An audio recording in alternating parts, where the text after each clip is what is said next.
أعوذ بالله من الشيطان الرجيم. Yang pertama-tamanya, sama-samalah kita merafakkan kesyukuran kita kepada Allah. Pada hari ini Allah Ta'ala himpunkan kita dengan izinnya. Pada hari ini dapat kita duduk di dalam satu taman ataupun majlis ilmu, yang mana Nabi SAW menyebut dalam sebuah hadis, barang siapa yang lalui ataupun tempuhi satu jalan, yang mana di dalam jalan itu mempunyai ilmu untuk mendekati diri kepada Allah, di mana jalan itu ada ilmu untuk bermuhasabah diri kita kepada Allah Subhanahu wa taala, maka yang pertama kata Rasulullah sallallahu alaihi wasallam, sahalallahu lahu tariqan ilal jannah. Yang pertamanya Rasulullah sallallahu alaihi wasallam memberikan jaminan, inilah jalan untuk Allah Taala mudahkan kita menuju ke syurga Allah Subhanahu wa taala.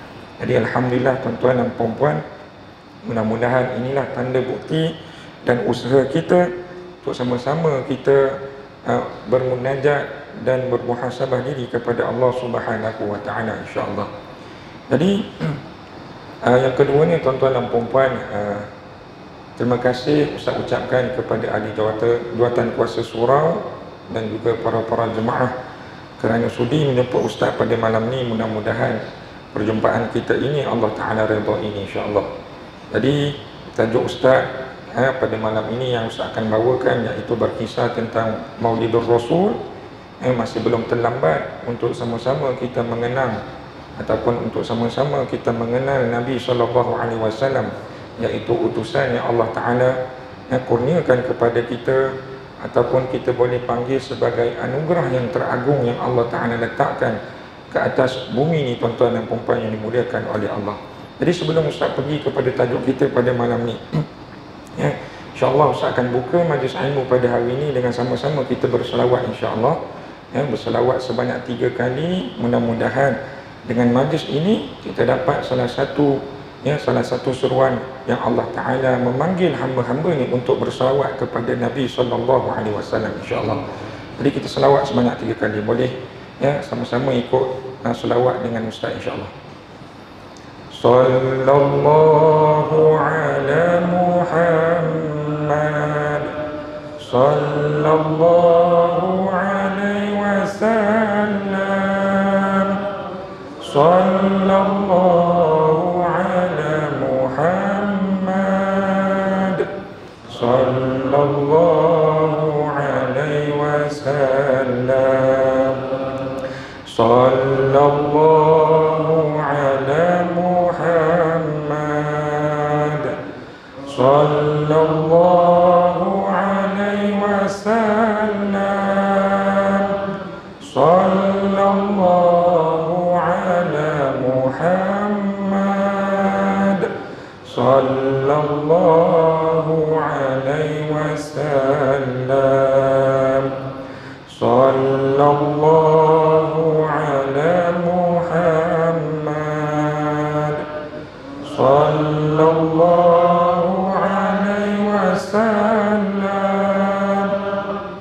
sallallahu ala Muhammad, sallallahu alaihi wasallam.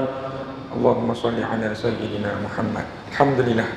Jadi tuan-tuan dan puan-puan yang dimuliakan oleh Allah, tajuk kita pada malam ini berkisah tentang siapakah Rasulullah SAW di hati kita. Jadi pada mulanya tuan-tuan dan puan-puan, kita kena bermuhasabah diri di dalam rumah Allah Ta'ala yang mulia ini, bahawasanya siapakah Nabi Muhammad SAW di hati kita. Ada orang menyebut, tuan-tuan dan puan-puan, Ustaz, Muhammad SAW itu Nabi saya, Rasulullah SAW itu kekasih Allah. Sampaikan tuan-tuan dan puan-puan, kalau kita bertanya kepada hamba Allah Subhanahu wa taala ini, siapakah namanya Muhammad bin Abdullah, semua orang kenal, tuan-tuan sekalian. Tapi sejauh kenal itu kita letakkan di dalam hati kita ini sejauh mana, tuan-tuan sekalian?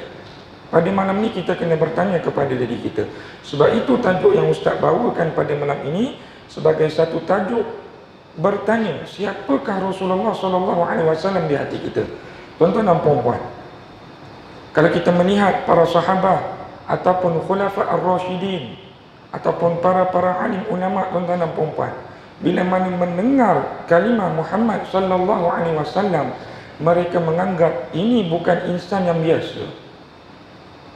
Ya, bukan insan yang biasa. Ustaz bawa satu contoh tuan-tuan dan puan-puan, iaitu kisah Bilal bin Rabah. Kita semua kenal tuan-tuan sekalian. Ustaz sebut Bilal bin Rabah ni di antara sahabat Nabi yang Nabi SAW mengiktirafkan Bilal ni untuk menjadi muazzin bila mana hayat Nabi SAW. Dan nama Bilal bin Rabah itu hidup sampai ke hari ini. Apa maknanya hidup sampai hari ini? Tuan-tuan dan puan-puan, kadang-kadang kita pergi ke masjid ataupun surau, orang tak panggil muazzin. Sedangkan orang yang melaungkan azan itu sepatutnya panggil muazzin. Orang yang melaungkan azan, muazzin. Tapi kalau kita balik ke kampung ataupun surau ni tuan-tuan sekalian, orang dah kenal, orang dah biasa dengan panggilan mana Bilal. Siapa Bilal hari ni? Contohnya tuan-tuan sekalian tak? Siapa azan tadi? Siapa Bilal tadi? Sedangkan Bilal itu adalah seorang ataupun nama bagi seorang sahabat Nabi sallallahu alaihi wasallam. Allah Ta'ala hidupkan nama Bilal itu sampai ke hari ini. Kenapa tuan-tuan sekalian? Kerana Bilal itu satu insan yang Allah Ta'ala angkat kemuliaan amalannya. Apa yang berlaku?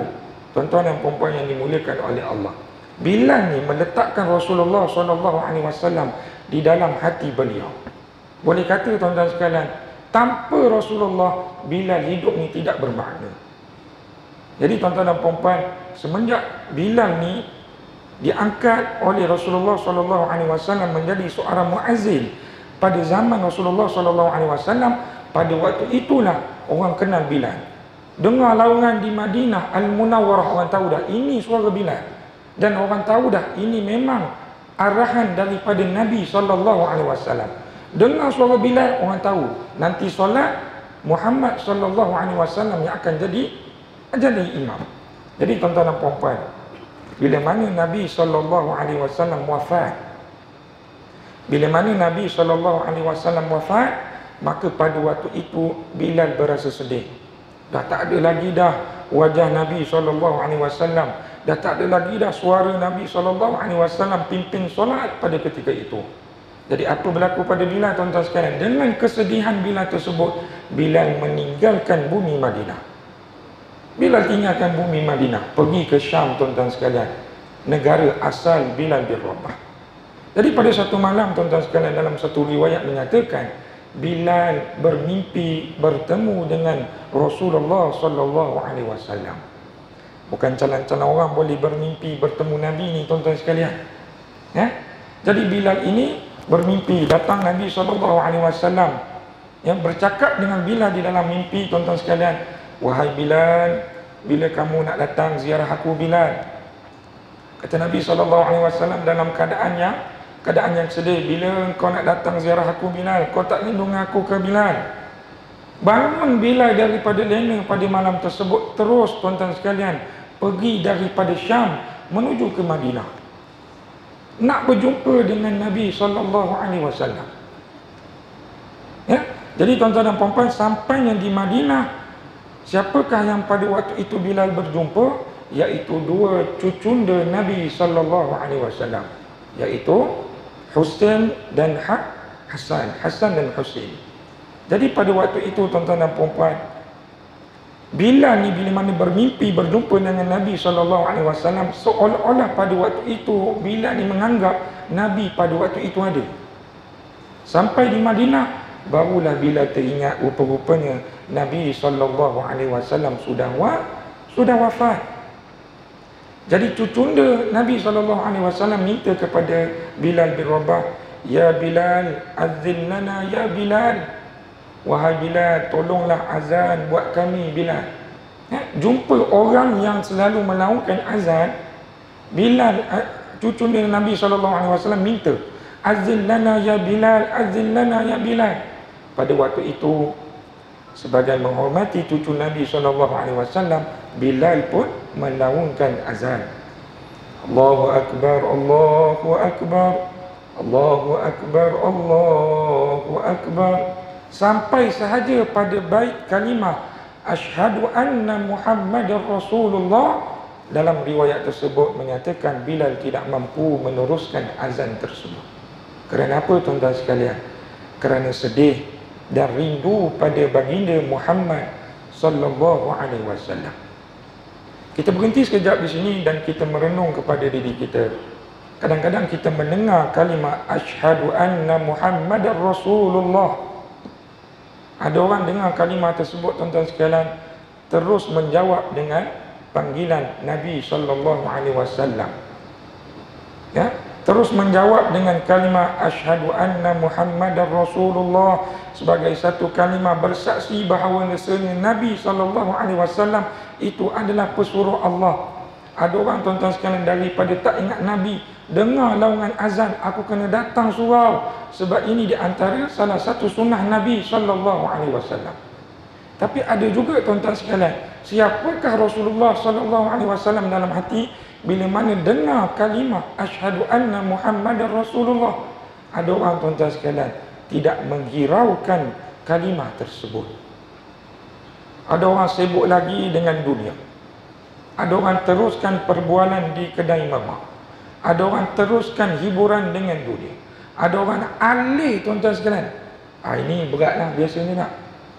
Kalau ada siaran TV buka azan, kadang ada setengah manusia tu alih nak cari lagi siaran lain daripada azan. Ini memang sepatutnya kita kena bertanya kepada hatinya, siapakah Rasulullah di dalam hati mereka. Sebab itu tuan-tuan dan puan-puan yang dimuliakan oleh Allah, Allah Ta'ala firman dalam ayat Al-Quran, Qul bifadlillahi wa birahmatih fabidzalika falyafrahu huwa khairun mimma yajma'un. Kata Allah Subhanahu wa Ta'ala kepada Nabi Muhammad, wahai Muhammad, qul, katakanlah, bifadlillahi wa birahmatih, dengan kelebihan yang Allah Ta'ala kurniakan dan dengan kerahmatan yang Allah Ta'ala beri. Perkataan rahmat di sini, kata Ibnu Abbas, adalah Nabi sallallahu alaihi wasallam. Kata Ibnu Abbas, kalimah rahmah ini adalah merujuk kepada Nabi Muhammad sallallahu alaihi wasallam. Apa maknanya? Dalam ayat ini Allah Ta'ala menerangkan, katakanlah wahai Muhammad, dengan kelebihan yang Allah Ta'ala beri dan dengan kerahmatan yang Allah Ta'ala turunkan kepada mereka, falyafrahu, maka gembiralah. Beritahu kepada mereka, maka gembiralah dengan khabar ini.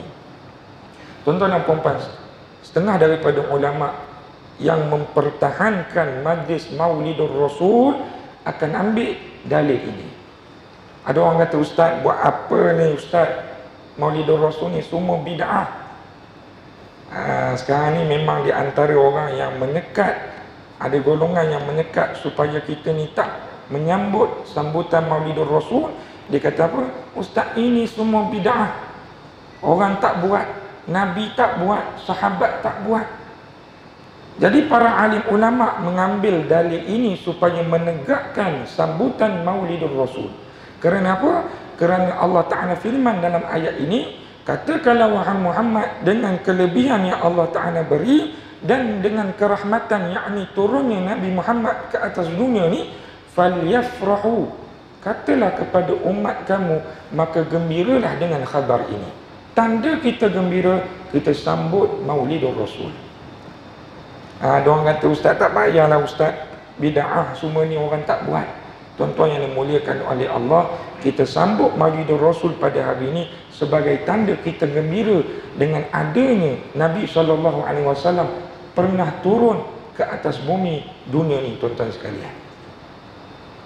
Tuan-tuan dan puan-puan yang dimuliakan oleh Allah, kalau ada lagi golongan yang menyatakan bahawasanya Maulidur Rasul ni tak boleh sambut, kita bawa lagi satu contoh.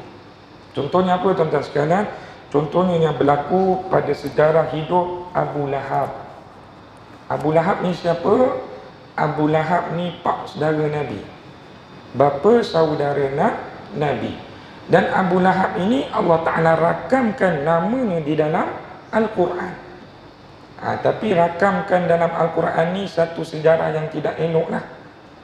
disebabkan dia tidak beriman kepada Allah Subhanahu wa taala, maka Allah Taala rakamkan dalam surah Al-Masad, tabbat yada abi lahabin wa tab. Celakalah kamu wahai Abu Lahab, yang mana Allah Taala laknat Abu Lahab ini dengan Allah Taala masukkan Abu Lahab ini ke dalam neraka. Jadi apa berlaku dengan Abu Lahab kaitan dengan peristiwa lahirnya Nabi SAW? Kaitannya tuan-tuan sekalian, sebabkan Abu Lahab itu gembira hadirnya Nabi Muhammad SAW. Abu Lahab yang tidak beriman kepada Allah, Abu Lahab yang Allah Ta'ala rakamkan namanya sebagai salah seorang penghuni neraka, itu pun gembira dengan Nabi Muhammad SAW.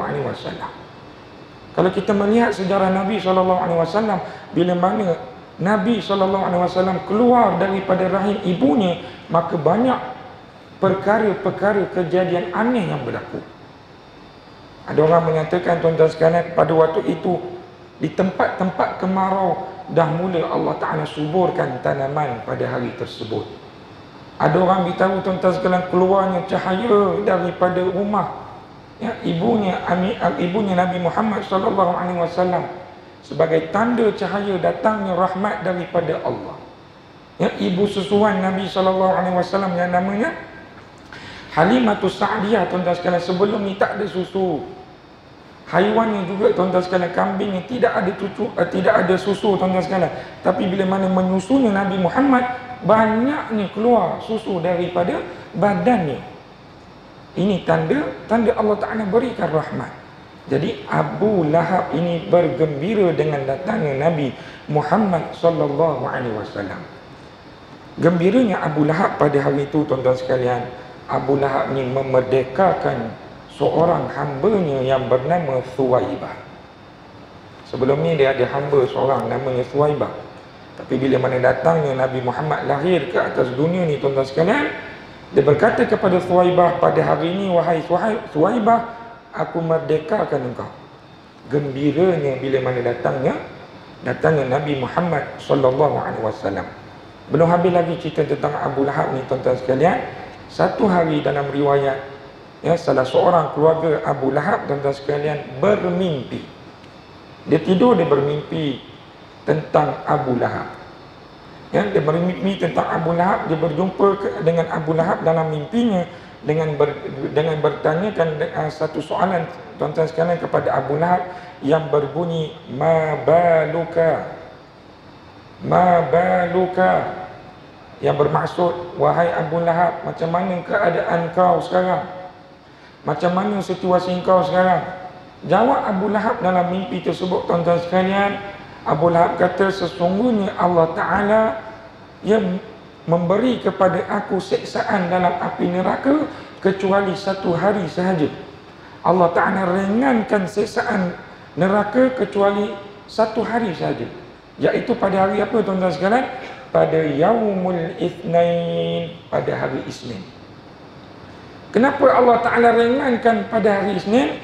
Kata ulama yang bernama Said Samsuddin tuan-tuan sekalian rahimahullahu ta'ala, kerana pada hari Isnin itu adalah hari kelahiran baginda Muhammad sallallahu alaihi wasallam. Rupa-rupanya hari Isnin itu adalah hari kelahiran Nabi sallallahu alaihi wasallam, yang pada hari itu menjadi saksi Abu Lahab gembira dengan datangnya baginda Muhammad sallallahu alaihi wasallam. Allah Ta'ala ringankan azab kepada Abu Lahab. Tuan-tuan dan puan-puan, sepatutnya kita kena bertanya kepada diri kita, dan kita kena bertanya kepada golongan yang menyatakan Maulidur Rasul itu sebagai satu bid'ah. Apa perasaan kita tuan-tuan sekalian kalau kita bandingkan dengan Abu Lahab yang Allah Ta'ala laknat dan Allah Ta'ala rakamkan dalam ayat Al-Quran, dan Allah Ta'ala gambarkan situasi Abu Lahab itu dalam mimpi seorang ahli keluarganya, yang Allah Ta'ala ringankan azab api neraka pada hari kelahiran Muhammad sallallahu alaihi wasallam. Kita ni yang dah beriman dengan Allah, dengan beriman dengan Rasulullah, mudah-mudahan kita kata jangan buat maulid Nabi. Benda perkara-perkara ni tak betul semua. Jadi tuan-tuan sekalian, jaga-jaga dengan kalimah-kalimah yang keluar daripada mulut kita.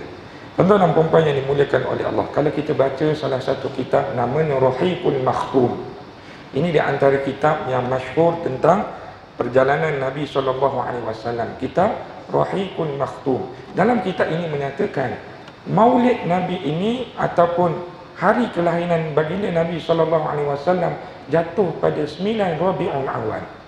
Ustaz, dah kalau 9 Rabiul Awal, kenapa satu Malaysia ni jatuh hari pada 12 Rabiul Awal?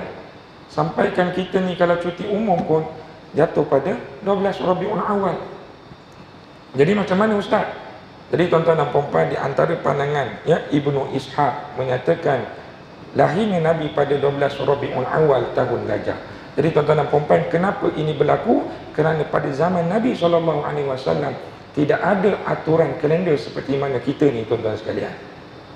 Tidak ada aturan kalender seperti mana kita ni. Sebab itu pada tahun kelahiran Nabi SAW ni, orang Arab ni dia menamakan tahun itu dengan peristiwa yang berlaku pada tahun tersebut. Sebab itu pada tahun lahirnya Nabi Muhammad SAW dinamakan sebagai tahun gajah, kerana dalam tahun tersebut ada peristiwa gajah, tuan-tuan sekalian. Jadi Ustaz, macam mana 9 ke 12 yang saya kena sambut ni? Kena sambut semua hari, tuan-tuan sekalian. Tidak ada hari yang khusus, kerana para alim ulama menyatakan sifat budaya orang Arab ni adalah orang yang tidak mementingkan tarikh. Dia tidak mementingkan tentang tarikh-tarikh ni, tuan-tuan sekalian. Ustaz ada seorang sahabat, betul lah, bila mana Ustaz renung pesanan ulama tersebut dengan Ustaz kaitkan seorang sahabat Ustaz, orang Arab ni, tuan-tuan sekalian, dia pun tak ingat umur dia. Kadang kita tanya ke dia, tuan-tuan sekalian, kam umruka ya syekh, berapa umur kamu wahai pakcik, wahai pemuda? Dia kata, ana nasitu, saya lupa tahun ni saya umur berapa. Kerana orang Arab ni dia tak ambil kisah tentang umur. Berbanding dengan orang Melayu, tuan-tuan sekalian. Nah, orang Melayu ni, tuan-tuan sekalian, dia dah tengok dah kalender 2022, hari apa dia sambut birthday nanti. Pada 2021 tak sampai lagi birthday dia. 2022 dia nak cari dah hari apa aku birthday. Kalau bukan hari Sabtu Ahad, aku nak apply cuti. Dia fikir macam tu. Itu kita. Tapi orang Arab ni dia tak kisah pasal tarikh-tarikh ni. Sebab itu tuan-tuan dan puan-puan, ada perselisihan pendapat. Ada yang menyatakan 9 Rabiul Awal, ada yang menyatakan 12 Rabiul Awal. Ini perkara ijtihad, tidak ada masalah. Sambutlah dalam bulan Rabiul Awal. Jadi tuan-tuan dan puan-puan, itu yang pertama. Tentang sambutan Maulid Rasul ni, kita kena sambut sebagai tanda kita cinta dan rindu kepada Nabi Muhammad SAW. Masuk topik yang kedua. Tuan-tuan dan puan-puan, Ustaz beritahu tadi, kita sambut Maulid Rasul sebagai tanda kita cinta, kita rindu kepada Nabi Muhammad SAW. Kita kena tanya kepada diri kita, apakah tanda kita cinta kepada Nabi Muhammad SAW? Tuan-tuan dan puan-puan, Ustaz yakin dalam surau ni boleh kata majoriti orang dah pernah bercinta. Kak-kak kat belakang tu dah mula senyum. Sebut cinta ni orang perempuan dia senyum sikit awal daripada lelaki. Dulu Ustaz, kemarin Ustaz, kalau orang Negeri Sembilan ni sebut Marin Ustaz, suami saya, suami saya tu Ustaz, beri saya bunga. Bunga sebagai tanda apa? Inilah tanda cinta saya kepada awak. Ada orang sebut cinta tu Ustaz, saya kena beri satu hadiah kepada orang yang saya cinta. Itu maknanya cinta. Ada fahaman orang, cinta itu bermaksud saya kena beri hadiah, saya kena beri something kepada orang sebagai tanda pembuktian cinta saya kepada orang tersebut. Nah, kalau kita cinta kepada ayah kita, hari lahir dia kita beri hadiah. Contoh, ada orang sampai boleh beli kereta baru dekat ayah dia, macam-macam, sebab dia cinta kat ayah dia. Ada orang, tuan-tuan sekalian, Ustaz, kalau tanya yang lelaki ni pula, apa tanda abang cinta kepada anak keluarga abang? Ustaz, cinta ni mudah je, saya jagalah anak dengan isteri saya dengan baik. Itu tanda saya cinta. Kadang-kadang si suami ni, tuan-tuan sekalian, menjawab persoalan isteri ni, Kalau isteri tanya apa, abang cinta ke saya ke cinta, apa buktinya? Tengoklah, daripada kita tidak ada apa, hari ni kita ada rumah, kita boleh sekolahkan anak, abang pun dah boleh beri apa-apa yang mereka nak. Tanda cinta, dia pelihara keluarganya dengan baik. Tapi sebenarnya tuan-tuan sekalian, kalau kita mendefinisikan cinta perkara tersebut kepada Allah Ta'ala dan Rasul Sallallahu Alaihi Wasallam, kita tidak boleh samakan dengan Allah Ta'ala dan Rasul Sallallahu Alaihi Wasallam. Kerana apa? Kerana Allah Ta'ala tidak perlukan hadiah daripada kamu sebagai bukti kamu cinta kepada Allah.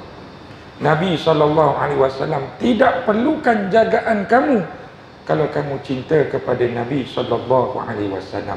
Jadi maksudnya apa di sini? Cinta itu adalah satu perkara yang berada jawapannya di hati. Tak boleh nak lafaz daripada mulut. Ada orang boleh sebut, Ustaz, saya cinta Allah, saya cinta Rasulullah. Ada orang boleh tulis kat Facebook, kat WhatsApp, saya cinta Allah, saya cinta Rasulullah. Semua orang boleh buat. Tapi bila mana tengok hatinya, itu tidak membuktikan kamu cinta kepada Allah, cinta kepada Nabi Sallallahu Alaihi Wasallam. Tuan-tuan dan puan yang dimuliakan oleh Allah, saya bawakan satu kisah yang berlaku pada zaman Nabi Sallallahu Alaihi Wasallam, iaitu ini cerita untuk kita bermuhasabah diri kita kepada Allah Subhanahu Wa Taala dan Nabi Sallallahu Alaihi Wasallam. Sejauh mana kita cinta kepada Nabi? Kerana apa tuan-tuan sekalian? Kerana perkara yang tidak hidup, makhluk yang Allah Ta'ala berikan nyawa, dalam masa yang sama tuan-tuan sekalian, makhluk tersebut bukan seperti kita. Maknanya bukan manusia. Makhluk itu hanya pelepah tamar ataupun pelepah pohon kurma tuan-tuan sekalian. Apa yang berlaku dalam kisah pelepah tamar ni tuan-tuan sekalian? Pelepah tamar ini sangat rindu dan cinta kepada Nabi Sallallahu Alaihi Wasallam. Cerita pelepah tamar ni tuan-tuan sekalian, saya yakin tuan-tuan dan puan-puan pun pernah dengar. Cerita dia tuan-tuan sekalian, pelepah tamar ini pada waktu zaman Nabi SAW, sebelum ada mimbar. Kalau kita masuk Masjidil Nabawi tu ada mimbar tuan-tuan sekalian, tempat Nabi berkhutbah pada zaman Nabi SAW. Sebelum ada mimbar lagi, Nabi SAW berkhutbah beralaskan dengan pelepah tamar. Dan pelepah tamar itu tuan-tuan sekalian, bukan seperti kita ni yang ada nyawa, yang ada sifat, yang ada hati tuan-tuan sekalian. Pelepah tamar itu dalam satu riwayat menyatakan menangis tak kala Nabi SAW berkhutbah di atas mimbar. Pelepah tamar menangis tuan-tuan sekalian bila mana Nabi SAW berkhutbah di atas mimbar. Turun Nabi daripada mimbar tersebut, para sahabat dan Nabi SAW mendengar tangisan seperti budak-budak. Bila mana melihat tuan-tuan sekalian, mana tangisan budak-budak ni? Rupa-rupanya keluar daripada pelepah tamar tersebut. Pelepah tamar pun menangis kerana cinta kepada Nabi SAW. Pada waktu itu Nabi sudah tidak menggunakan pelepah tamar sebagai alas untuk Nabi berkhutbah.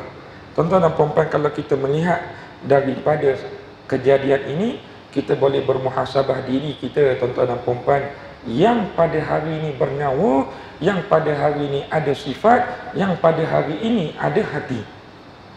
Kadang tuan-tuan sekalian, bila mana berselawat kepada Nabi itu, ada manusia tidak mengambil indah, tidak mengambil berat tentang selawat.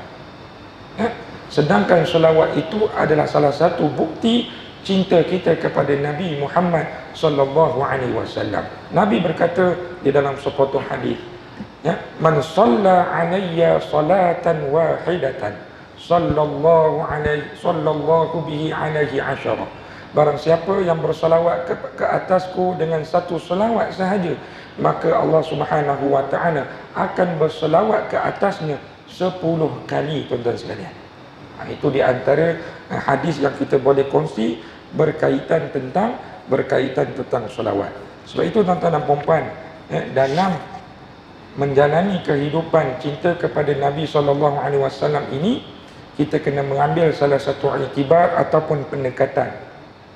Kata Nabi SAW dalam satu hadis yang berbunyi, Al-mar'u ma'aman ahabba. Seseorang itu akan bersama dengan siapa yang mereka cinta dan siapa yang mereka suka. Al-mar'u ala man ahabba. Seseorang itu akan bersama dengan sesiapa yang mereka suka. Ulama menafsirkan hadis ini dengan dua keadaan.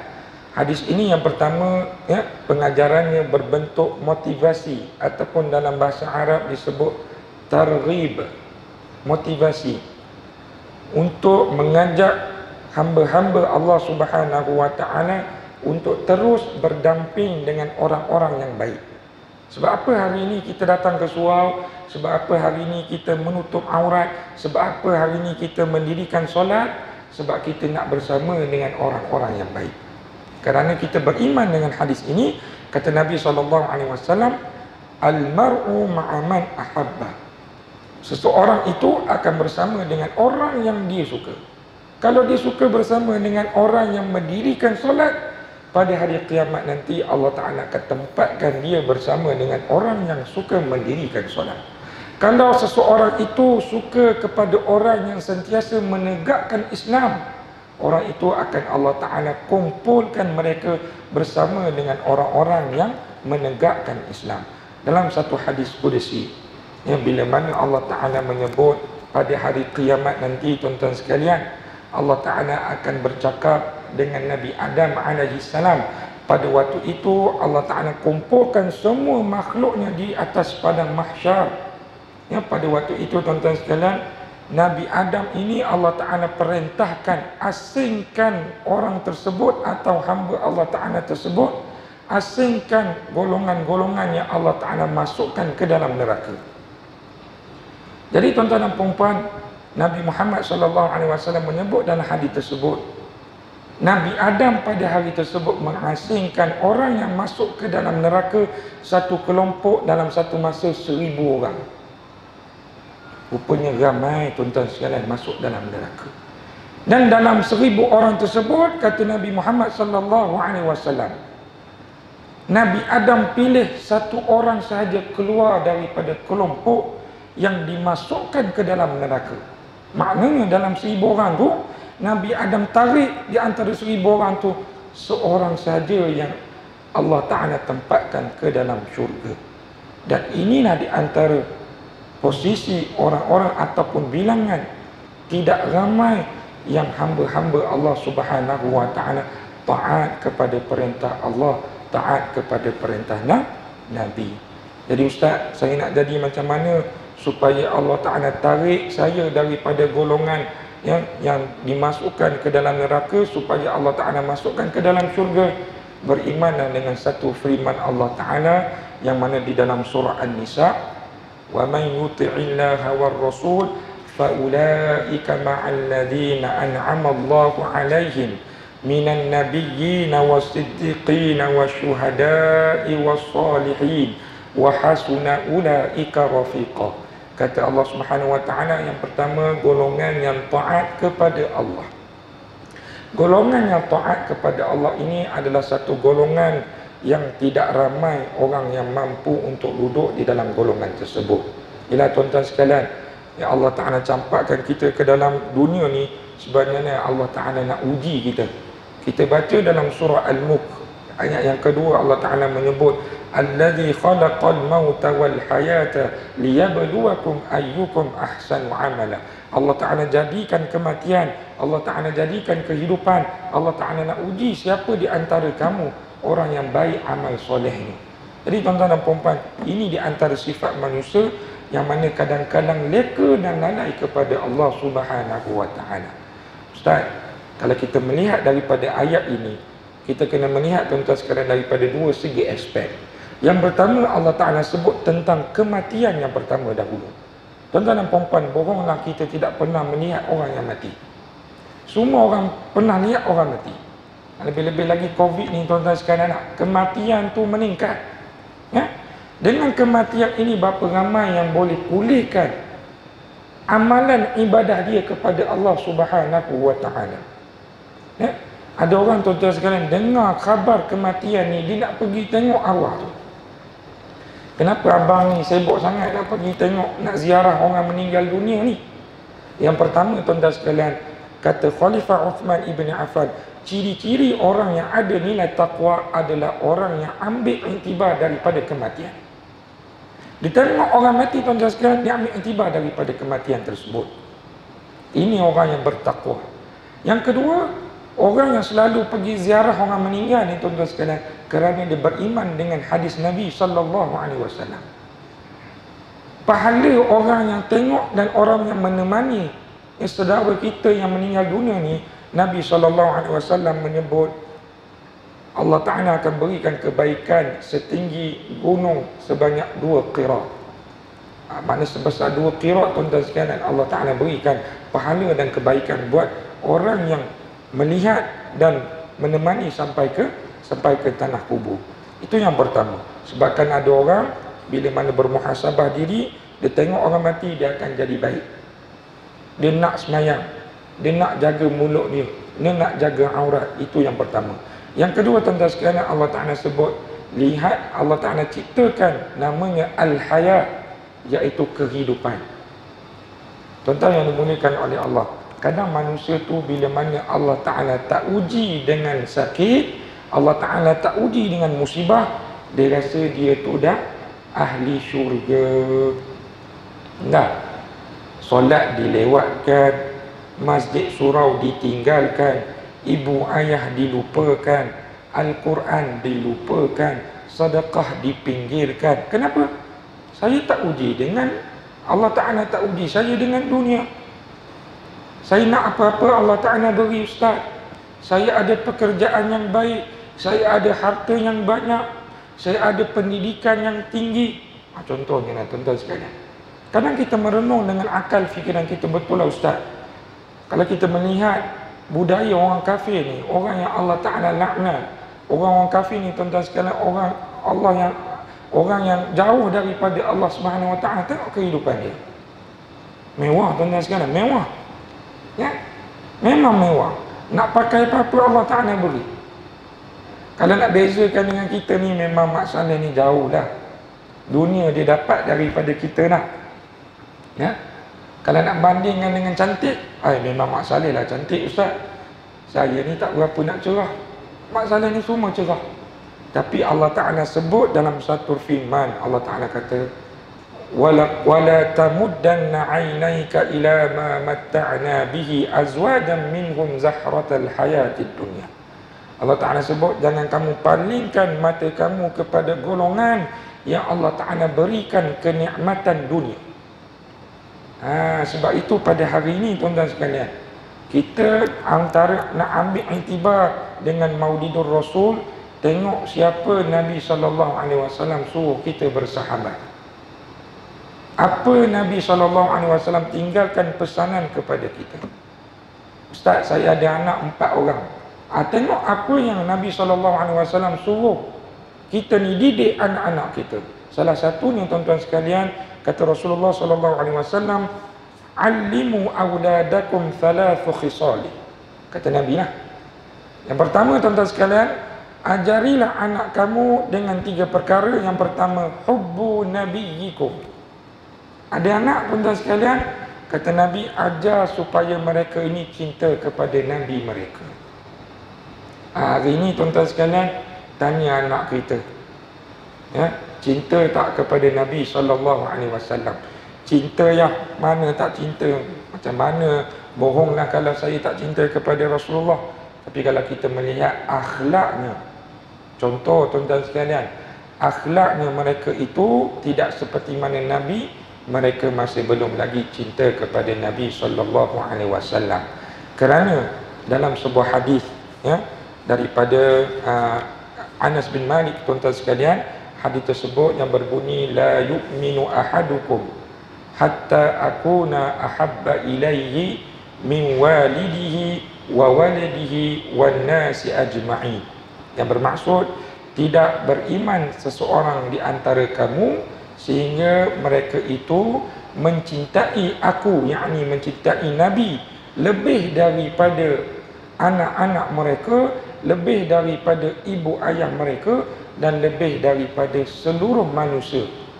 Maknanya dalam hadis ini Nabi SAW menyeru kepada kita nak menyempurnakan iman seseorang itu kena letak cinta Nabi SAW adalah cinta yang paling agung, cinta yang paling tinggi. Contoh tuan-tuan sekalian, kita ambil cinta anak dan cinta Nabi. Ya, tadi dalam hadis tadi kena lebih tuan-tuan sekalian cinta Nabi berbanding dengan cinta kepada anak. Okey, kita ambil salah satu contoh macam mana kita nak lebihkan cinta kepada Nabi berbanding cinta kepada anak.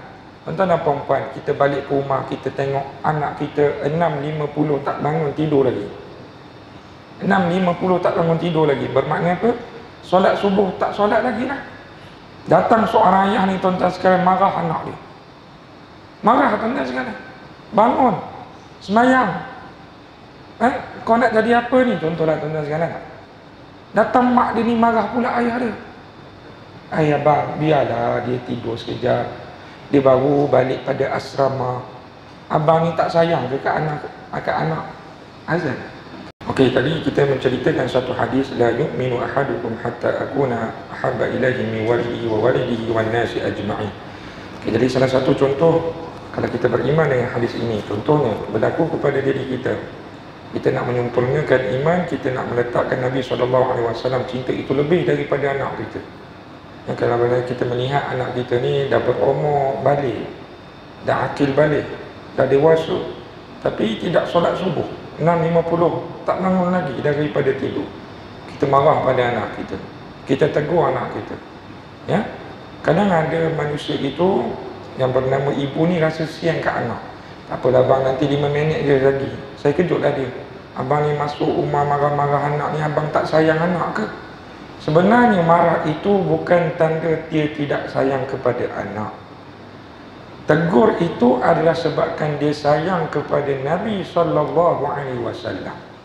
Kerana Nabi SAW memerintah dalam sebuah hadis, dalam sepotong hadis, marru auladakum bis-salah. Ya, serulah anak kamu, tunjukkanlah anak kamu untuk mendirikan solat. Sewaktu bila Nabi SAW menyuruh kepada kita ni, ajar anak kita kepada solat, seumur 7 tahun. Ini dah 17 tahun tuan-tuan sekalian. Kalau laki tu tegur anak tuan-tuan sekalian, ataupun isteri ni menegur anak, marah anak untuk solat, bukan tanda dia tidak sayang kepada anak dia. Dia sayang kepada anak dia dan dia sayang Nabi SAW. Tapi kalau ada ibu ayah pada hari ini yang sayang kepada anak, dalam masa yang sama tidak mematuhi seruan Nabi ataupun tidak taat kepada hadis Nabi, maknanya dia belum lagi sempurna imannya dan dia belum lagi cinta kepada baginda Muhammad SAW. Dan ini berlaku. Dan inilah Nabi SAW beritahu dalam hadis ini, nak tahu sempurna iman seseorang itu, tengok dia macam mana dengan anak dia. Yelah ustaz dah kahwin ke? Contohlah ada orang tengok, ada orang kata dah tuan-tuan sekalian, ustaz tak tahu, saya ni dah ada anak 4 orang, nak didik anak ni bukan senang. Ustaz dah kahwin ke? Ustaz dah kahwin, ustaz ada 2 orang anak. Memang betul, nak didik anak ni bukan perkara yang mudah. Tapi sekaranglah kita kena didik anak kita, sebab kita sayang kepada Nabi SAW. Tuan-tuan dan puan-puan, kita bertanya kepada diri kita, apa nikmat kalau Allah Ta'ala berikan kita syurga pada hari akhirat nanti, dalam masa yang sama ahli keluarga kita mendengar jeritan duduk dalam neraka. Ustaz, tak ada nikmat. Betul tuan-tuan sekalian. Jangan kita soal syurga neraka, kita tengok dekat dunia ni saja tuan-tuan sekalian. Kalau Allah Ta'ala uji keluarga kita masuk dalam hospital, sakit, apa nikmat kita pada hari tersebut? Ustaz, tak ada nikmat anak saya dalam ICU. Berilah pizza ke, berilah KFC ke, berilah nasi Arab pada waktu tu tak lalu makan. Anak saya dekat ICU ustaz. Ayah saya stage 4 ustaz. Ayah saya koma sekarang ni ustaz. Berilah apa-apa, berilah duit pun dia tak nak. Sebab tak ada nikmat tersebut. Sebab itu dalam surah At-Tahrim Allah Ta'ala menegaskan kepada kita, Ya ayyuhalladzina amanu, wahai orang-orang yang beriman, qu anfusakum, jaga diri kamu elok-elok, wa ahlikum nar, dan jagalah ahli keluarga kamu daripada terkena percikan api. Sebab itu jangan pegang pepatah orang kata kubur masing-masing, jangan pegang kata-kata tersebut. Tak apa ustaz, dia besar nanti, pandailah dia solat, pandailah dia mengaji ustaz. Saya punya tanggungjawab dah selesai. Jangan tuan-tuan sekalian.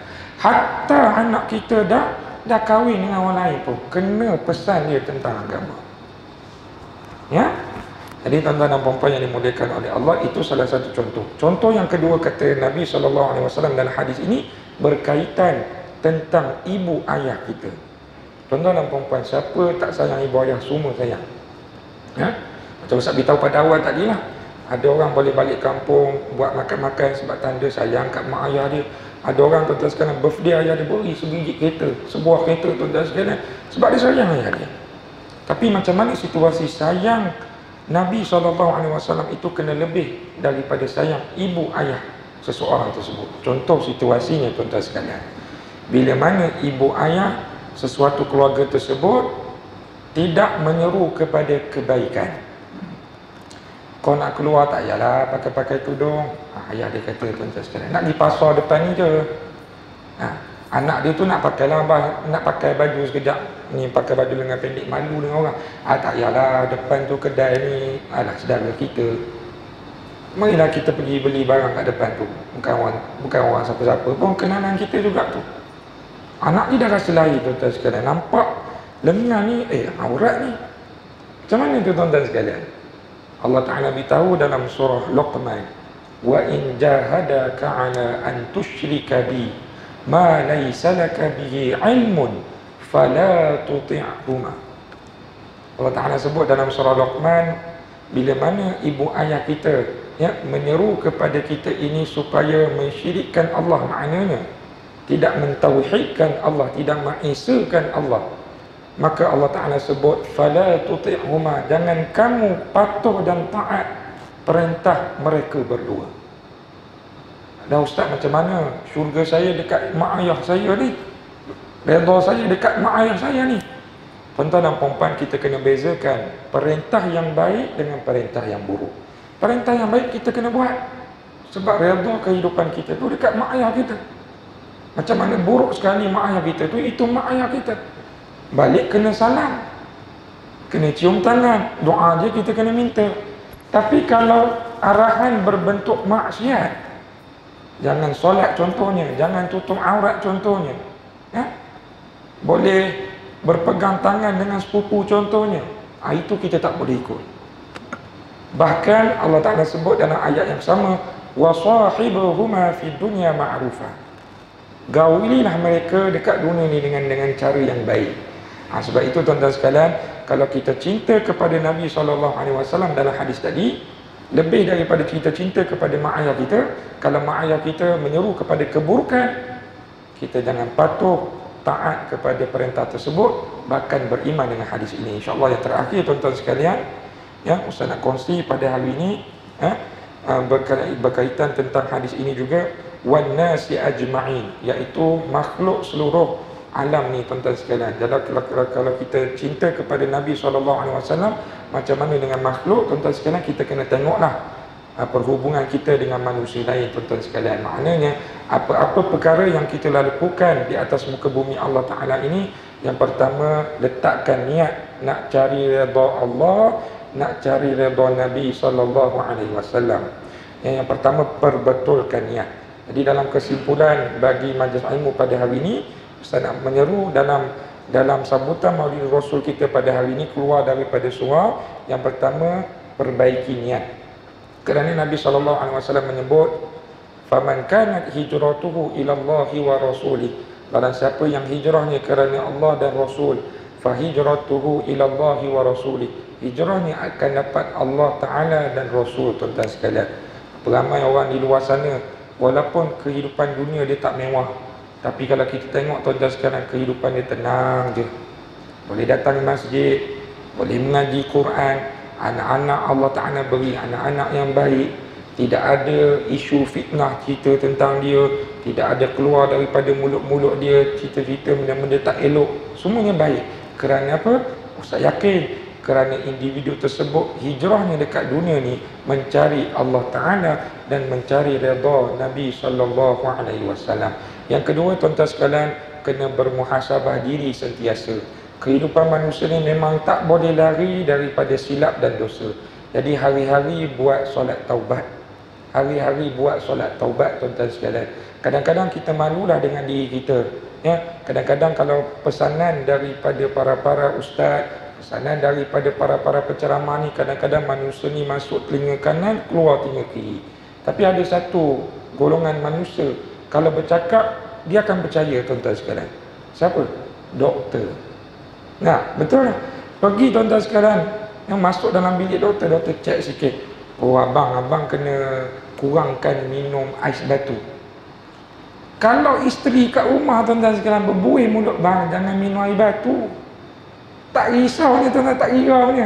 Tapi kalau doktor kata abang jangan minum air batu, keluar daripada klinik takkan minum. Sebab kata doktor tu macam satu kata yang dia percaya sampai bila-bila. Ya? Abang kena ambil ubat ni sehari 3 kali. Memang betul 3 kali sehari dia ambil. Tapi kalau kata-kata para pendakwa, para penceramah, bang selawat tu kena 100 kali sehari. Kadang-kadang hari ni pun tak ingat, tuan-tuan sekalian. Jadi sama-sama muhasabah diri kita bersama-sama, perbanyakkan solat taubat. Yang ketiga, tuan-tuan sekalian, banyakkan buat amal kebaikan. Keluar daripada surau pada hari ini, tanda kita sayang kepada Nabi SAW, perbanyakkan kebaikan, perbanyakkan amal soleh. Selagi mana nyawa kita yang Allah Ta'ala beri pada hari ini, buat bakti kepada manusia. Buatlah kebaikan walaupun sekecil perkara. Ya? Jadi tuan-tuan dan puan-puan, kebaikan tu kalau kita nak kupas, besar sangat cerita dia. Macam-macam, tuan-tuan sekalian. Macam-macam boleh kita buat kebaikan. Ya? Sharing contohnya hadis dalam Facebook, kebaikan. Nampak, tuan-tuan sekalian, ya? Ada tai cicak kat surau, dibersihkan, kebaikan. Jadi kebaikan ni semua perkara. Allah Ta'ala sebut, فَمَنْ يَعْمَنْ مِثْقَالَ ذَرَّةٍ خَيْرًا يَرَهُ. Barang siapa yang buat walaupun sebesar zarah kebaikan, Allah Ta'ala akan hitung dengan kebaikan. Jadi mudah-mudahan pertemuan kita pada hari ini, yang pertama, menyuburkan, menzahirkan rasa cinta kepada Nabi. Yang kedua, tuan-tuan dan puan-puan, mudah-mudahan kita menjadi hamba Allah Subhanahu Wa Ta'ala yang bertakwa, selari dengan apa yang telah ditinggalkan oleh Allah Subhanahu Wa Ta'ala dalam Quran dan juga sunnah Nabi Sallallahu Alaihi Wasallam. Jadi mudah-mudahan, tuan-tuan sekalian, ya, akhir kalam, ya, di antara amalan yang Ustaz amalkan pada hari ini, ya, tuan-tuan sekalian, kalau boleh dalam satu hari itu renunglah satu hadis Nabi Sallallahu Alaihi Wasallam. Ustaz pun nampak tadi dekat depan ni kita ada satu kitab Fadilatul Amal, ya. Ataupun kita ada kitab tentang hadis. Kalau boleh tuan-tuan sekalian buka, ya, satu kitab apa yang Nabi SAW tinggalkan, supaya kita ni boleh beramal dengan acuan Nabi SAW. Setakat itu saja daripada Ustaz. Minta maaf atas kekurangan dan keterlanjuran. Ustaz sudahi dengan tasbih kafarah dan suratul Asr. Subhanakallahumma wa bihamdik, asyhadu an la ilaha illa anta, astaghfiruka wa atubu ilaik. Bismillahirrahmanirrahim. Wal 'asr innal insana lafi khusr illa alladhina amanu wa 'amilus shalihat wa tawasaw bil haqq wa tawasaw bis sabr. Assalamualaikum warahmatullahi taala wabarakatuh.